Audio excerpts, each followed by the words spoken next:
Have you ever imagined waking up in a different world, where you're not just an ordinary person, but someone who holds the fate of an entire kingdom? Eleanor never had. For her, the world was confined to her small room with her beloved computer and colorful games. The life of a free-spirited gamer, with long nights conquering virtual worlds, fierce battles with teammates, moments of victory exploding in joy, that was all she yearned for. Eleanor loved freedom, hated constraints, and always believed that she would live a peaceful, simple life. But fate, as usual, had other plans. But what would happen if that girl was caught in the vortex of power, of schemes and calculations? Would she be able to maintain her innocence, or would she become a completely different person? The chirping of birds outside the window, an unfamiliar sound, woke Eleanor from her sleep. She groaned, burying her face deeper into the pillow, trying to cling to the last moments of peace. Wait a minute, pillow. Since when did she own such a soft pillow? The pillows at her home were stiff and always smelled faintly of instant noodles. Startled awake, Eleanor sat up, her eyes widening in surprise as she looked around the unfamiliar room. The cluttered bedroom with its overflowing bookshelves and glowing computer screen was gone. Instead, she found herself in a magnificent room that seemed to have stepped out of a medieval fairy tale. Sunlight streamed through stained glass windows, casting vibrant hues of ruby, sapphire, and emerald across the room. The walls were adorned with intricate tapestries depicting scenes of courtly life and mythical creatures, their threads shimmering with gold and silver. A massive four-poster bed draped in heavy velvet curtains dominated the space, its carved wooden frame intricately detailed with images of knights and dragons. A fire crackled merrily in the hearth, casting dancing shadows on the thick velvet rug beneath her feet. Eleanor sat up, her heart pounding in her chest. She was dressed in a long, flowing nightgown made of a material so fine it felt like liquid silk against her skin.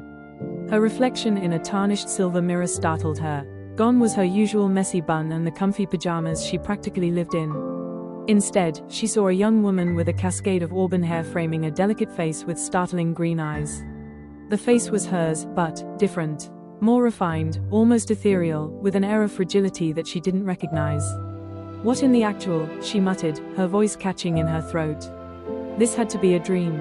A very vivid, very detailed dream. Maybe she'd finally succumbed to sleep deprivation after that marathon gaming session. Eleanor pinched herself, hard.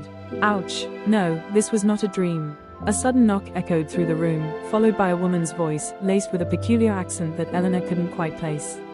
"My Lady Eleanor, are you awake?" Eleanor froze. Lady Eleanor? Who was Lady Eleanor? Before she could gather her thoughts, the door creaked open, and a woman entered.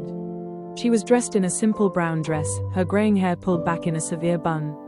Her face was etched with wrinkles, but her eyes held a warmth that belied her stern appearance. "My lady," the woman said, her voice softening as she approached, "you must hasten. The Lady Beatrice awaits you in the solar." Eleanor just stared, her mind reeling.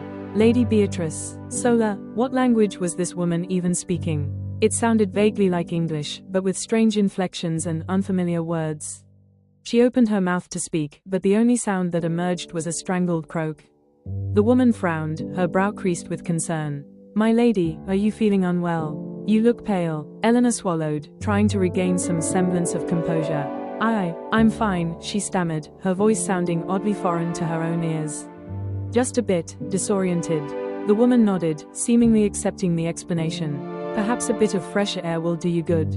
Come, let us go to the solar. The Lady Beatrice will be most displeased if you keep her waiting."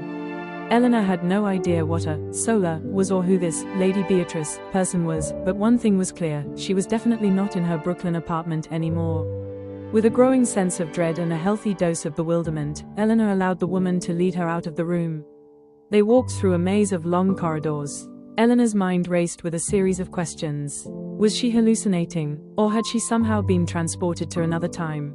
The tapestries, the clothes, the archaic language, everything screamed medieval.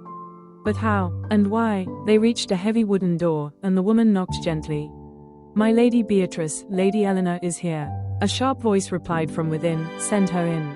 The woman opened the door, ushering Eleanor into a spacious chamber bathed in sunlight. A large window overlooked her meticulo.